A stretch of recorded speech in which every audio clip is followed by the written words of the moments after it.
पिछड़ा वर्ग, अति पिछड़ा वर्ग, आदिवासी वर्ग, आपके खिलाफ इस देश में 24 घंटा अत्याचार होता है। आपको दबाया जाता है, आपको शिक्षा के सिस्टम में रोका जाता है, आपके खिलाफ पेपर लीक किया जाता है। आप 90% हो, आप अपनी स्ट्रेंथ समझो, आपको भटकाकर, डराकर, दबाकर, आपके ध्यान को इधर उधर करके आपको रोका जाता है। इस देश में आपके लिए कोई जगह नहीं है। 90% के लिए इस देश में कोई रास्ता नहीं है। आप ब्यूरोक्रेसी को देखो, सीनियर ब्यूरोक्रेसी में आपके कितने लोग, जीरो।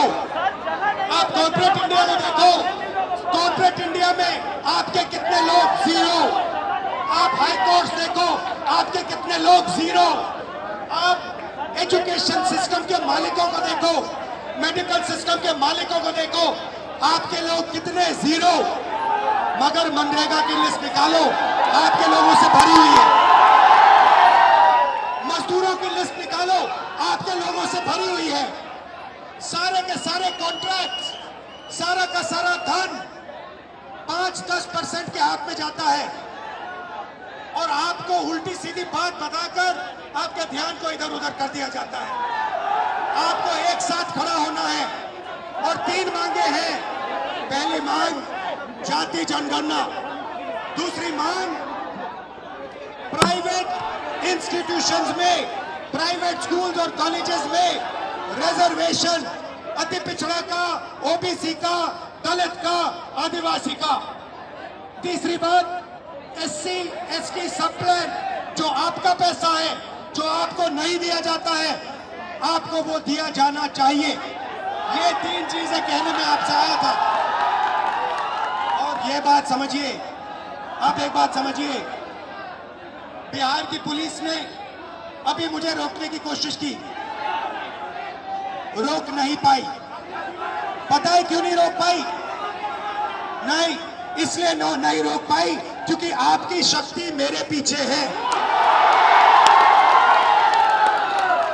आपकी शक्ति मेरे पीछे है, इसीलिए कोई, दुनिया की कोई शक्ति उसको रोक नहीं सकती है। हमने कहा, हमने नरेंद्र मोदी से कहा, पार्लियामेंट में कहा, तुम्हें जाति जनगणना करना पड़ेगा। हमने उससे कहा कि तुम्हें संविधान को यहां माथे पर लगाना पड़ेगा। नरेंद्र मोदी जी ने आपके दबाव से डर कर जाति जनगणना हिंदुस्तान में घोषित किया है। आपके दबाव से डर कर उन्होंने कॉन्स्टिट्यूशन अपने माथे पर लगाया, मगर वो लोकतंत्र के खिलाफ हैं, संविधान के खिलाफ हैं, जाति जनगणना के खिलाफ हैं। और जो 90% हिंदुस्तान की गरीब आबादी है, अति पिछड़ा, दलित, आदिवासी, माइनॉरिटीज, ये इन सब के खिलाफ है। ये अदानी अंबानी की सरकार है, ये आपकी सरकार नहीं है।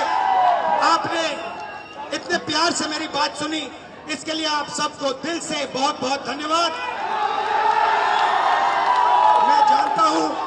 मैं जानता हूं एससी एसटी, अति पिछड़ा हॉस्टल्स में यहाँ क्या होता है। मैं आपको गारंटी देता हूं, जैसे हिंदुस्तान में सरकार आएगी, जैसे ही बिहार में हमारी सरकार आएगी, हम ये सारा का सारा बदल देंगे और आपके लिए जो होना चाहिए वो करके दिखाएंगे। आप सबका बहुत बहुत धन्यवाद। नमस्कार, जय हिंद।